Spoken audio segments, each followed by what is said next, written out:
Bagaimana caranya kita bisa bergerak maju? Nggak usah mikirin yang lain, tapi kita yakin dengan apa yang harus kita lakukan dalam hidup supaya krisis itu bisa kita lewati.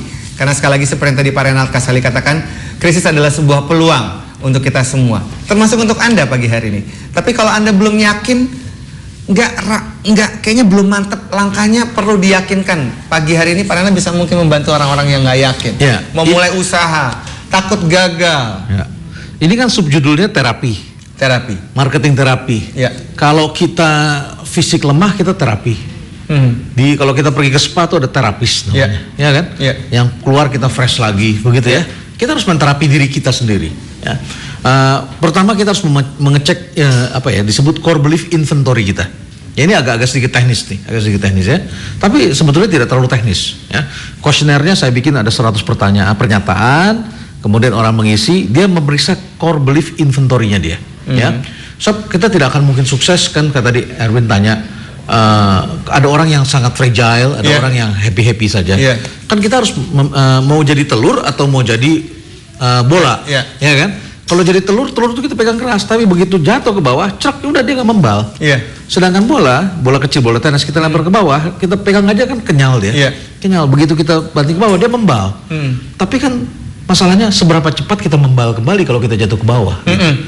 Ya. Nah, orang-orang yang sulit untuk membal kembali itu biasanya adalah orang-orang yang tidak punya core belief yang positif. Misalnya begini, sama keluarga dianggap nggak penting, ya. Ya, menurut saya penting. You need someone to talk to, ya kan? Circles, ya. Kita tidak mungkin menyimpan semua masalah kita dalam jiwa pikiran kita. Kita perlu katup lepas. Ya. Kita punya nggak belonging di situ, ya. Kita punya nggak trust sama orang lain, ya. Kalau semua orang kita curigain, ya nggak bisa lah kita maju, nggak bisa. Kalau kan saya bilang di sini ada istilah namanya prisoners of belief, narapidana keyakinan, ya. Belief kan keyakinan, jadi prisoners, narapidana keyakinan, kita dibelenggu oleh keyakinan kita sendiri gitu, ya. Bahwa orang tuh harus begini, harus begitu. Enggak, manusia itu unik, beda. Bahkan kita sama anak kita saja, kita tidak bisa paksakan anak kita jadi penyiar seperti kita, jadi dokter ekonomi seperti kita. No, they can be themselves. Mereka dibentuk oleh lingkungan sendiri, dari darah daging yang sama, mereka dibentuk dalam lingkungan yang berbeda, kan gitu. Jadi punya kita kelenturan untuk menerima perbedaan. Ya, nah, jadi keyakinan itu harus kita terapi semuanya. Kita terapi, kita lihat kita berada di mana, kelemahan kita apa, kekurangan kita apa. Nah, cara terapinya apa? Lakukan yang namanya terapi kan, artinya talking cure. Bicaralah dengan diri sendiri, talk. Nah, itu kita menghipnose diri kita sendiri.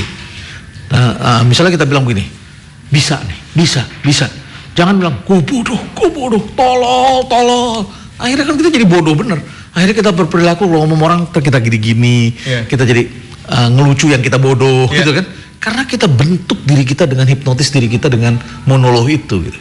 Jadi mempunyai keyakinan dalam hati dan juga memang diafirmasikan. Bisa. Pasti akan. Bicaralah yang positif terhadap diri kita dulu sebelum bicara positif pada orang lain. Pak Renald, thank you banget untuk weekend ini. Teman Jakarta, terima kasih. Kita ketemu lagi besok. Selamat pagi dan have a nice weekend untuk Anda. Bye-bye.